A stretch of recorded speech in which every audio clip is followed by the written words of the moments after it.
Good evening. What's up, transit workers? This is Eddie Lizarraga, train operator with Transit Workers for a Fighting Union. And today's July 7th. Welcome to latest installment of the Third Rail. It's been quite a minute since we've had an episode. So it's about that time, you know. So without further ado, we do want to give a quick update on what's going on with the contract. Well, I hate to say it, but nada.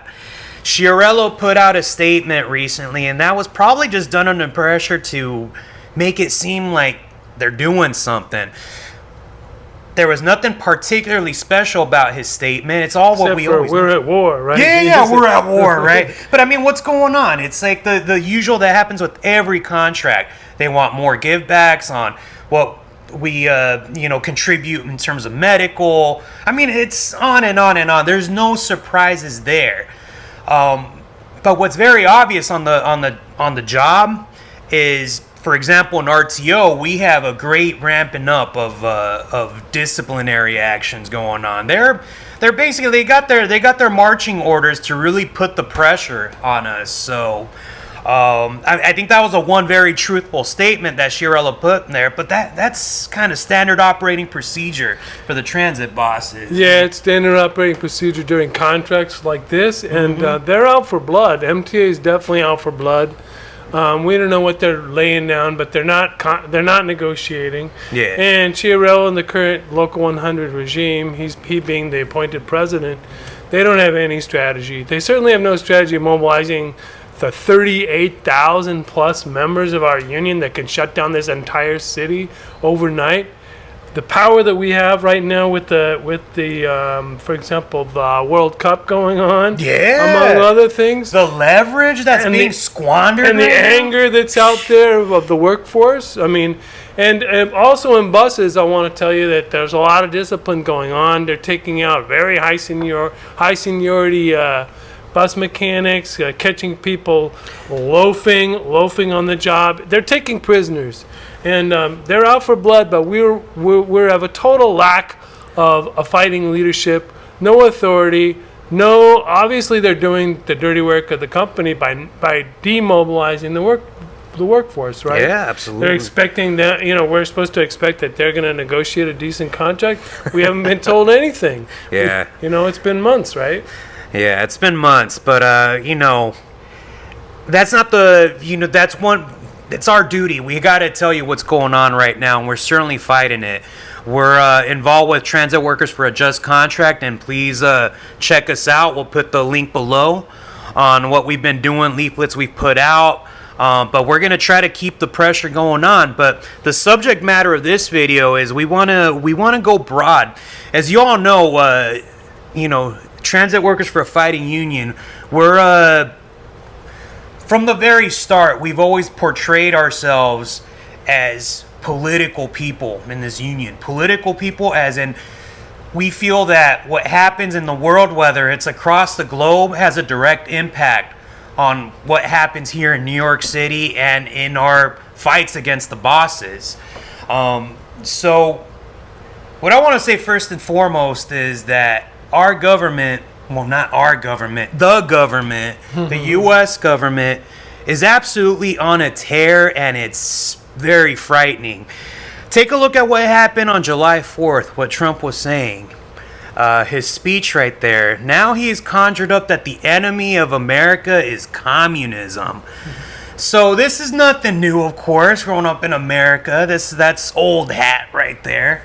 But there's a particular twist to this.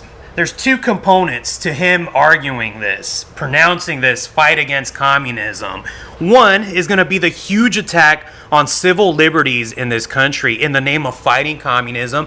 But the most sinister component to this is that they're going to use this fight like they did during the 1950s to go after militants in the trade unions.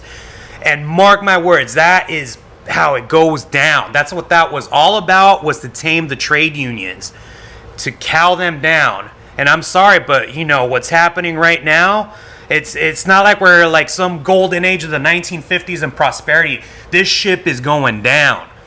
And the other component of this fight against communism is to whip up a hysteria to get us ready for military action against Cuba. Or they're either going to starve them out, what they're trying to do right now with the economic blockade, but I think they're probably going to also add on to that military action. It's unclear right now, but this is a very serious threat to you. And that's something that a lot of workers don't really, you're kind of brought up in the schools here to not think of the world in that way. But all these attacks abroad, whether it's in Iran, it's on Latin America, they're all going to come back to you. These attacks abroad always manifest themselves in greater repression. And it also, when they get away with it, they see the green light to make more attacks on the working class. And I hope we don't see this bear fruit, but we need to fight them at every step of the way. So I don't know if you want to further up on that, but yeah. Well, one of the main things I think we wanted to talk about was this attack, the strangulation of Cuba. It's been taking place for months and months now. We did a video on it after I recently got back. Video. Yeah, but right now it's reached a wholly different level. Not only is Cuba being strangled, they're facing apagones or blackouts of over 30 hours now, but at the same time, the Cuban Communist Party has now decided to initiate reforms that could have been written at the IMF headquarters or by the CIA, by the Trump regime itself. And sure enough, the CIA director did fly down there in his own private plane, in his own government plane, to talk to the Cuban Communist Party down there. And what they've decided to do is initiate reforms that basically pose the defeat, the reconquest of Cuba by U.S. imperialism and the colonial exploiters. What these reforms would do would be to vanquish or get rid of the remaining gains of the Cuban Revolution by mass privatization, by getting rid of subsidies that allow basically a large section of the population to be able to eat, to be able to get basic foodstuffs. Yeah. They're opening up to massive foreign investment with absolutely no control whatsoever over these foreign investors. And this would basically be the return of the Miami Gusanos to Havana and to elsewhere in Cuba. It's the plan of Marco Rubio, and the Trump regime, and of course the entire American bourgeoisie has been on a tear against Cuba since the day it gained its sovereignty, as well as vanquished capitalism in the first and only place in the Western Hemisphere. Yeah. And this is a dire threat. A lot of people who defend Cuba are not willing to openly criticize the Cuban Communist Party regime. They say, "Oh well, you're sitting pretty. They're the people with the gun against their head." But we say that it is absolutely necessary to forge an opposition to these new reforms that threaten Cuba with the Cuban Revolution with extinction.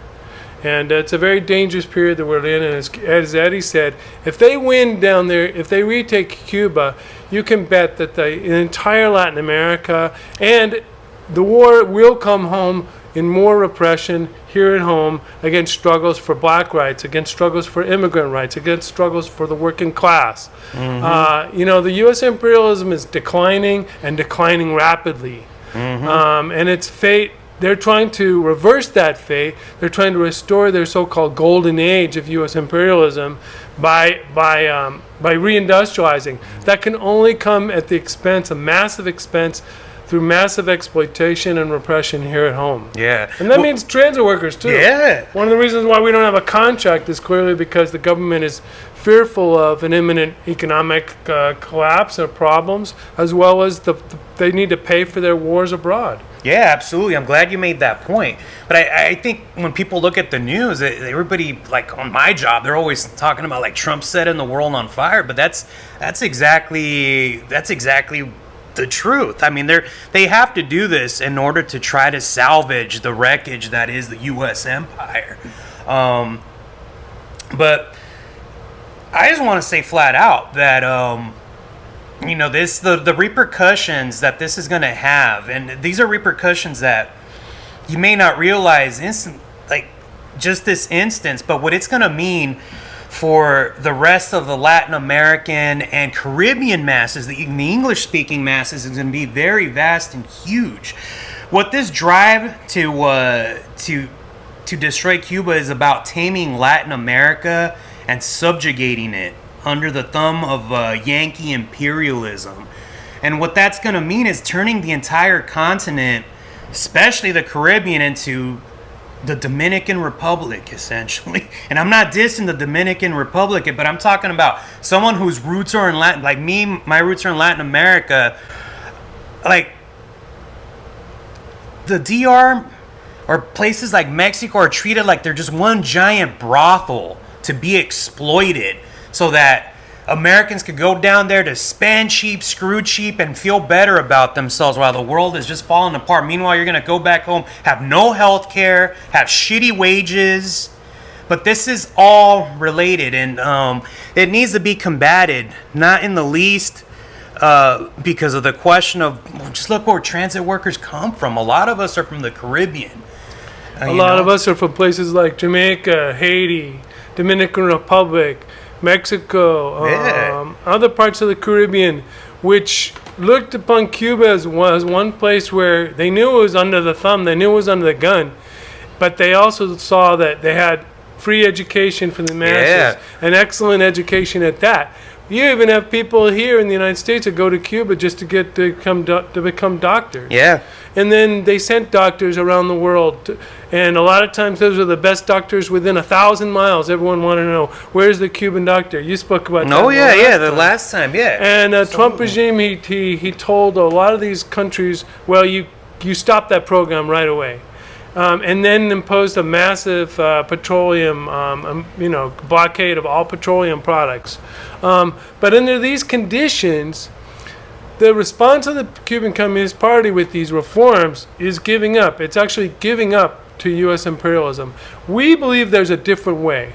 Mm-hmm. We believe that Cuba and the Cuban Revolution needs to look for the forces within that society and outside that society who have an interest in defending the gains of the Cuban Revolution, who have an interest in defeating U.S. imperialism. Yep. And that's the working masses of Cuba as well as the working class of Latin America and North America también. Yes.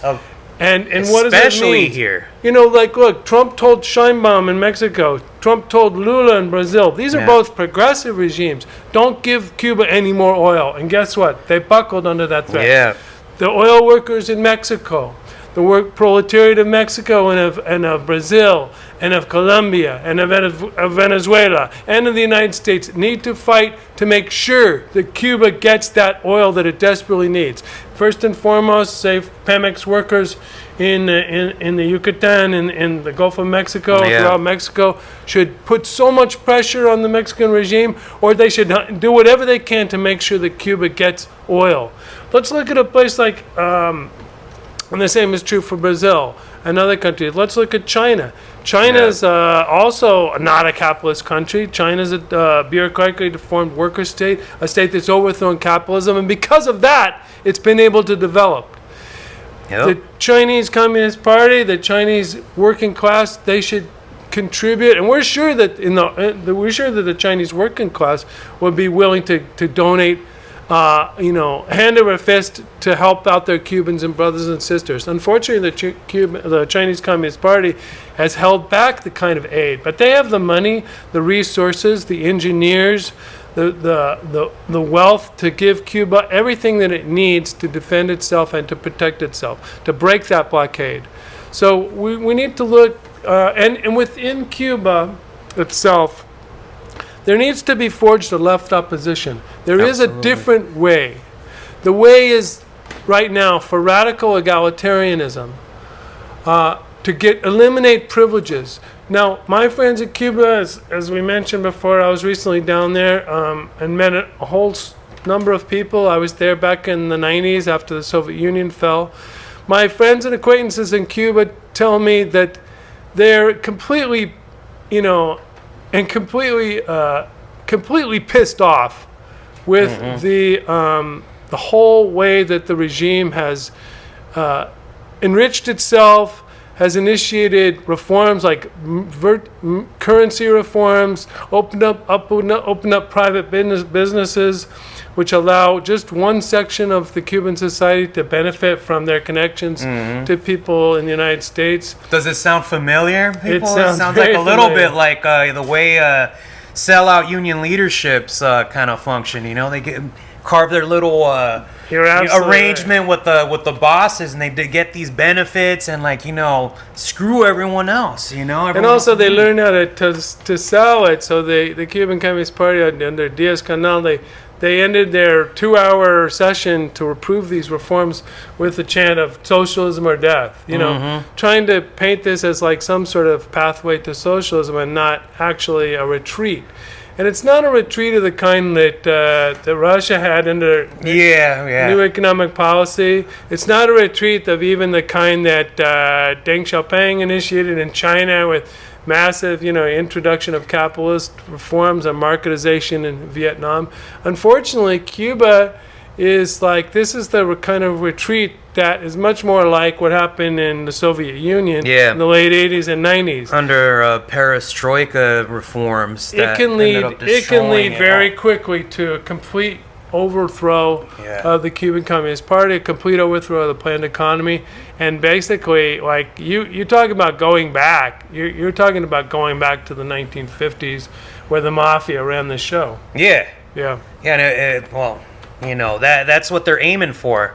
The mafia, the mob is looking to collect, and the mob is the Democratic Party. Yes, right? yes. Some of the stuff you were talking about, like how they're just running the name of socialism in the mud, I just can't help but just think of what's happening here in town. We got all these new electeds under Mamdani and stuff, and Mamdani's been trying to privatize the projects, is okay with people working 24 hours a day. Home care workers and but he's a socialist. No, this is a farce right here. These are Democratic Party politicians. These are pro-capitalist politicians. So anyways,